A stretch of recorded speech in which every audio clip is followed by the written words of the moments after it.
नमस्कार विद्यार्थी मित्रों, मैं पवन सर, कक्षा 12 अर्थशास्त्र विषय।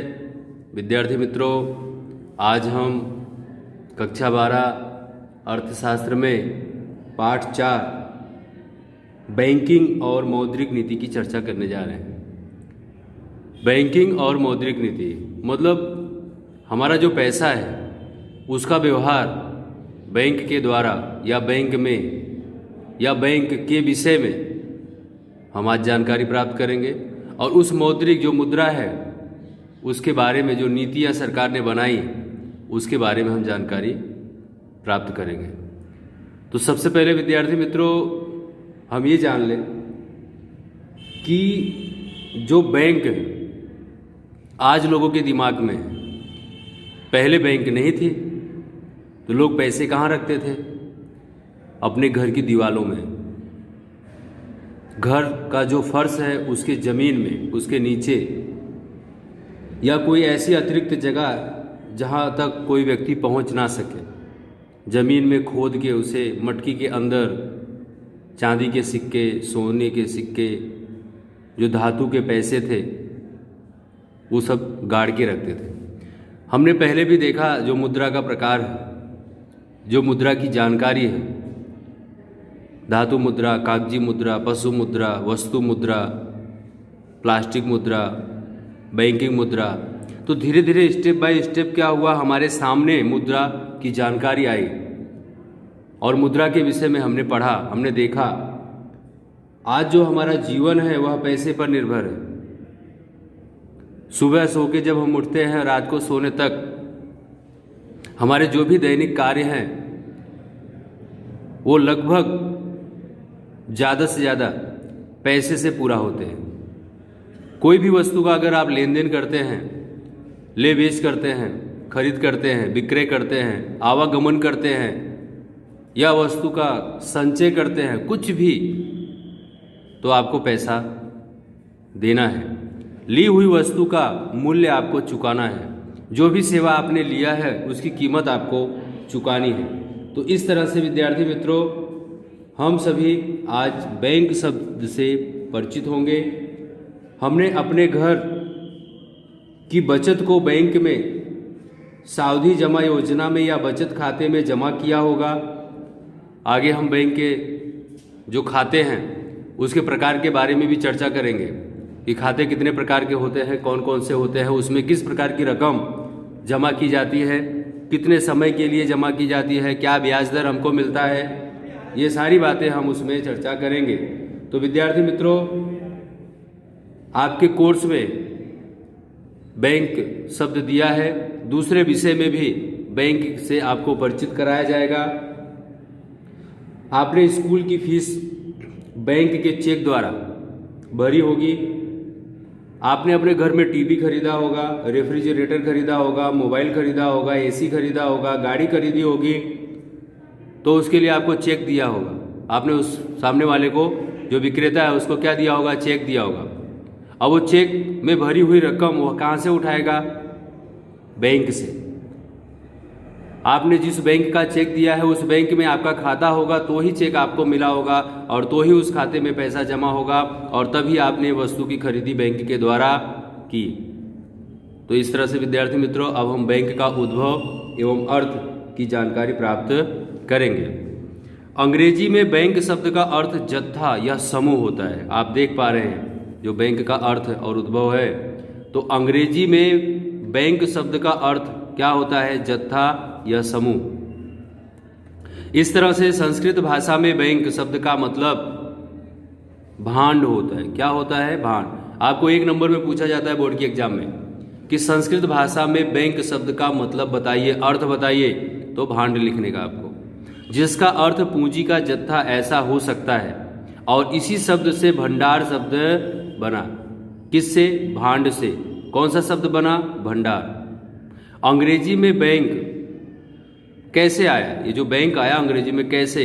ये फ्रांस में जो बैंका है, फ्रांस में जो बैंका और इटली में बैंक्यू, इन दोनों शब्दों को जोड़ने से अंग्रेजी में बैंक शब्द बनाया गया। अब यूरोप में प्राचीन काल में, मतलब आज के समय में नहीं, बहुत पहले जब हो सकता है कि हमारा जन्म ना हुआ हो।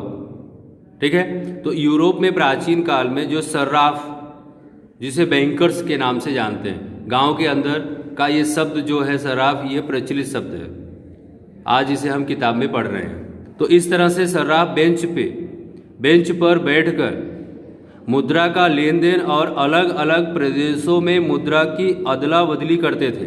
किस पे बैठते थे? बेंच पर। देखिए विद्यार्थी मित्रों, आप स्कूल के अंदर जिस बेंच पे बैठते हो, ऐसी बेंच पर बैठकर कौन सर्राफ लोग मुद्रा का, किसका? मुद्रा का क्या करते थे? अलग अलग प्रदेशों में अदला बदली लेन देन करते थे, जिससे क्या होता था? लोगों की मदद होती थी और इनको, किसको? सर्राफ को ब्याज मिलता था। ये अपनी आय इस तरह से प्राप्त करते थे। ब्याज चुकाकर लोग जो रकम उठाते थे, उससे लोगों को क्या मिलता था? पैसे। और उस पैसे से वह अपने बच्चों की पढ़ाई लिखाई, शादी विवाह, अन्य कार्य कर पाते थे। तो इस प्रकार बेंच पर मुद्रा के भंडार, मतलब जो भंडार होगा क्या होगा? जत्था की अदला बदली होती थी, और जिससे बैंक शब्द अंग्रेजी में उपयोग होने लगा, जिसे आज हम पढ़ते हैं। आपके घर में आपके माताजी, पिताजी, दादाजी, दादी जी या अंकल आंटी जो भी हैं, या आप खुद स्वयं बैंक में आपका खाता होगा, सेविंग अकाउंट होगा, बचत खाता होगा। आपके घर में कोई व्यापारी व्यक्ति होगा तो उसका चालू खाता होगा। तो ये सब जो भी हम लेन देन कर रहे हैं, किससे कर रहे हैं? बैंक से कर रहे हैं। क्योंकि बैंक जो है वह हमारे दिमाग में और हमारे जीवन में एक ऐसी सुरक्षित जगह है कि जहाँ से हमारे पैसे का कोई भी चीटिंग नहीं हो सकता है। जबकि आज के समय में अगर आप किसी व्यक्ति को पैसे दे देते हो, उसने आपसे एक बार मांगा, आपने उस व्यक्ति को अपना समझ के पैसे दे दिए, लेकिन अब आप उससे बार बार मांगो, उसके पीछे पीछे घूमो, और क्या मतलब कि वो दे ही देगा? ये भी कोई ज़रूरी नहीं है। ठीक है, कब देगा? आपका ही पैसा आपके ही मौके पे काम नहीं आ रहा है तो उसका क्या मतलब? ठीक है, तो इसलिए हमारी भलाई और हमारी सुरक्षा, हमारे पैसे की सुरक्षा इसी में है कि हम अपने पैसे को बैंक में जमा करके रखें, सुरक्षित रखें। बैंक शब्द मुद्रा के भंडार से संबंधित है। किससे? मुद्रा के भंडार से। विश्व की सर्वप्रथम बैंक, विश्व की सर्वप्रथम बैंक, विश्व की बात हो रही विद्यार्थी मित्रों यहाँ पे, स्पेन में 1401 में बैंक ऑफ बार्सिलोना के नाम से शुरू की गई। किसके नाम से शुरू की गई? Bank of Barcelona. कब शुरू की गई? 1401 में। कहाँ पे शुरू की गई? स्पेन में। आपको बोर्ड की एग्जाम में पूछा जाता है कि विश्व की सर्वप्रथम बैंक कहाँ पे खोली गई? स्पेन में। कब खोली गई? 1401 में। किस नाम से खोली गई? बैंक ऑफ बार्सिलोना के। इस तरह से विद्यार्थी मित्रों, जो बैंक 1401 में स्पेन में बैंक ऑफ बार्सिलोना के नाम से खोली गई, वह विश्व की सर्वप्रथम बैंक थी। आप यहाँ पर देख पा रहे हैं, जब से मुद्रा को चलन के रूप में स्वीकृति प्राप्त हुई, जब से मुद्रा क्या है? को चलन के रूप में स्वीकृति प्राप्त हुई, तब से, आप यहाँ पे देख पा रहे हैं, तब से, ठीक है, क्या हुआ कि तब से मुद्रा का कार्य विनिमय के माध्यम और मूल्य के कार्य, क्या है? मूल्य के मापदंड तक मर्यादित ना रहकर मूल्य के संग्राहक के रूप में उसमें भविष्य के सौदेबाजी का भुगतान या विलंबित भुगतान के साधन के रूप में भी स्वीकृत हुआ, उसे स्वीकार किया गया। कैसे? विलंबित भुगतान। विलंबित भुगतान की हम एक बार पहले भी चर्चा कर चुके हैं कि अगर आपने कोई लोन लिया है, आप लोन ले रहे हो, पैसा उधार ले रहे हो, तो उसे क्या करना है? लेट देना है, हफ्ते में देना है, टुकड़े में देना है। किसी से पैसा लिया है, आप जो वस्तु खरीद ली है कोई भी, तो क्या करना है? उसे तुरंत नहीं देना है, कुछ दिन के बाद, कुछ महीने के बाद उसको चुकाना है। समझे? तो इस तरह से वह विलंबित भुगतान होता है। फिर से एक बार हम देखेंगे, जब से मुद्रा को चलन के रूप में स्वीकृति प्राप्त हुई है, तब से मुद्रा का कार्य विनिमय के माध्यम मतलब लेन देन का माध्यम, ठीक है। और मूल्य के मापदंड, मूल्य का मापदंड हम पहले भी पढ़ चुके हैं कि कितनी वस्तु के बदले में कितना रुपए चुकाना है, तक मर्यादित न रहा, क्या हुआ, उसके ऊपर आया। उसके ऊपर क्या है, संग्रह के रूप में आया। उसमें भविष्य में सौदेबाजी का भुगतान हुआ, विलंबित भुगतान के साधन के रूप में स्वीकार हुआ।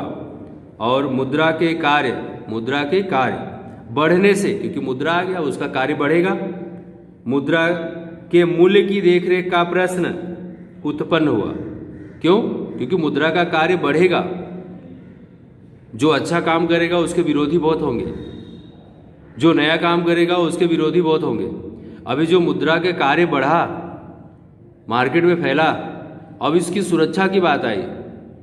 इसको सुरक्षित कैसे रखा जाए? अगर हम इसे लेकर घूमेंगे, ज़्यादा से ज़्यादा बांटेंगे तो वापस नहीं आएगा, चोरी हो जाएगा, बहुत सारी समस्या देखने को मिलेगी।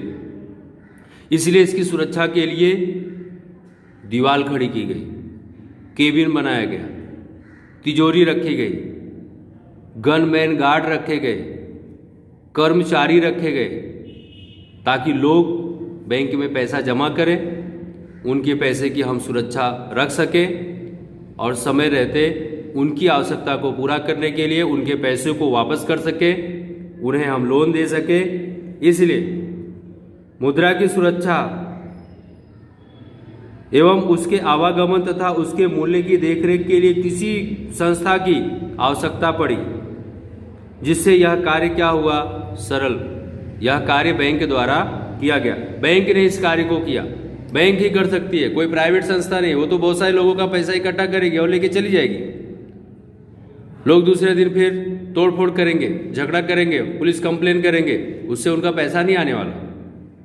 आपने अपना पैसा अपने खाते में बैंक के अंदर जमा किया है, तो आप पूरे देश के अंदर किसी भी प्रदेश में जाकर उस पैसे को निकाल सकते हैं, खर्च कर सकते हैं। आज जो भी बैंक के द्वारा आपको सुविधाएं मिल रही हैं उसके तहत। तो इस तरह से विद्यार्थी मित्रों बैंक का अर्थ देखेंगे। बैंकिंग की सेवा प्रदान करने वाली संस्था अर्थात बैंक, बैंकिंग की सेवा, जो बैंकिंग की सेवा प्रदान करे वो क्या है, बैंक उसे कहा जाता है। अब क्या है, मांगे जाने पर उतनी मुद्रा वापस लौटाने की शर्त पर, मांगे जाने पर कौन मांगेगा, ग्राहक जो बैंक में पैसा जमा कर रहा है वो मांगेगा। किससे मांगेगा, बैंक से। और कौन लौटाएगा, बैंक। मांगे जाने पर उतनी मुद्रा वापस लौटाने की शर्त पर ऋण प्रदान करने के उद्देश्य से ऋण कौन देगा, बैंक। लेगा कौन, ग्राहक। बचत एकत्र करने वाली संस्था को बचत कौन करेगा, ग्राहक। एकत्र कौन करेगा, बैंक। बैंक कहते हैं, एकत्र करने वाली संस्था को बैंक कहते हैं। इस तरह से विद्यार्थी मित्रों बैंक अर्थात लाभ के उद्देश्य से कार्य करने वाली ऐसी संस्था है। जो बैंक है उसका भी उसमें लाभ होना चाहिए ना, सिर्फ वह पब्लिक की सेवा करे तो ये भी चले नहीं। तो बैंक अर्थात लाभ के उद्देश्य से कार्य करने वाली ऐसी धंधा की संस्था जो प्रजा की बचतों को जमा पूंजी के रूप में स्वीकार करे। मतलब प्रजा की जो बचत होगी उनके खर्च के बाद वह उसको स्वीकार करेगी और उसके बदले में उनको क्या देगी, ब्याज, कम दर से, ठीक है। तथा उनकी जमा पूंजी को सुरक्षित रखने के लिए और उनकी जमा पूंजी में से लोगों की आवश्यकता अनुसार ऋण प्रदान करे। आपने 1 लाख रुपए बैंक में जमा किया, आपको 2% से बैंक ब्याज दे रही है और आपका कोई मित्र उसी बैंक के अंदर जाकर 1 लाख रुपए की लोन लेता है तो बैंक उसे 4% से लोन देती है। अब जो 4% से बैंक ने आपके मित्र को लोन दिया उसमें से 2% उसने आपको वापस किया, 2% जो है वह अपने पास रखेगी। वह बचा हुआ 2% से बिल्डिंग का भाड़ा, किराया, बिजली का बिल, कर्मचारियों का वेतन, ये सब चीज़ें चुकाया जाएगा और इससे बैंक को लाभ होगा और बहुत सारे लोगों को रोजगार मिलता है। इस तरह से जो लोन की रकम पर ब्याज वसूल करे तथा अतिरिक्त मुद्रा को देश के विकास हेतु विविध क्षेत्रों में निवेश भी करे। अगर बैंक के पास अधिक मुद्रा आ गई है तो वह सरकार को लोन देती है और सरकार उस पैसे से आर्थिक विकास के बारे में सोचती है। देश के अंदर नए hospital, school, college, bridge, road, light, gutter इत्यादि की सुविधा करवाती है और जिससे देश में क्या होता है, आर्थिक विकास होता है, लोगों को रोजगार मिलता है, लोगों को आय मिलती है और बैंक को जब ज़रूरत हो वह सरकार से अपना पैसा वापस ले लेती है। अब वो सरकार की प्रॉब्लम है, वह पैसा कैसे वापस देगी। ठीक है, तो विद्यार्थी मित्रों, इस तरह से अब हम प्रोफेसर सर जॉन पेजेट की एक परिभाषा यहाँ पर देखेंगे। यह एक अर्थशास्त्री हैं। कोई भी संस्था तब तक बैंक नहीं कही जा सकती जब तक कि वह सामान्य जनता की राशि जमा ना करे। समझे? कोई भी संस्था हो वह तब तक बैंक नहीं है कि जब तक वह सामान्य जनता, जो प्रजा है, जो लोग हैं, जो ग्राहक है, उनकी जमा राशि ना करे, पैसा इकट्ठा ना करे और उसके नाम पर चालू खाते ना खोले और अपने ग्राहकों का भुगतान एवं संकलन ना करे। मतलब उन्हें फिर उस पैसे को वापस भी ना करे, वो बैंक नहीं कहलाएगी, वो तो धोखाधड़ी का केस बनेगा। समझे? तो सर जॉन पेजेट के मतानुसार एक परिभाषा ये है, सरल है, अगर आप याद कर पाएंगे तो हो जाएगा। दूसरी है प्रोफेसर क्राउथल की एक परिभाषा है विद्यार्थी मित्रों, कि जो बैंकर हैं, जो आप तक पैसे पहुंचाते हैं, कुछ लोग क्या करते हैं, बैंकर्स का काम करते हैं। आप उनके पास ब्याज पर 1 लाख रुपए उधार लिए तो आपको महीना बांध देंगे कि आपको इतने महीने के अंदर, ठीक है, या इतने दिन के अंदर रोज आपको इतनी रकम देनी है। फॉर एग्जाम्पल, अगर आप 10,000 रुपये किसी से लेते हैं उधार ब्याज पे, ठीक है, तो अब जो 10,000 रुपये है, अगर हम रोज 100 रुपये किसी को दें तो 100 दिन देना होगा, तब 10,000 रुपये होगा। तो आपको यहाँ पर 120 दिन तक देना है। कितने दिन तक देना है? 120 दिन तक। कैसे?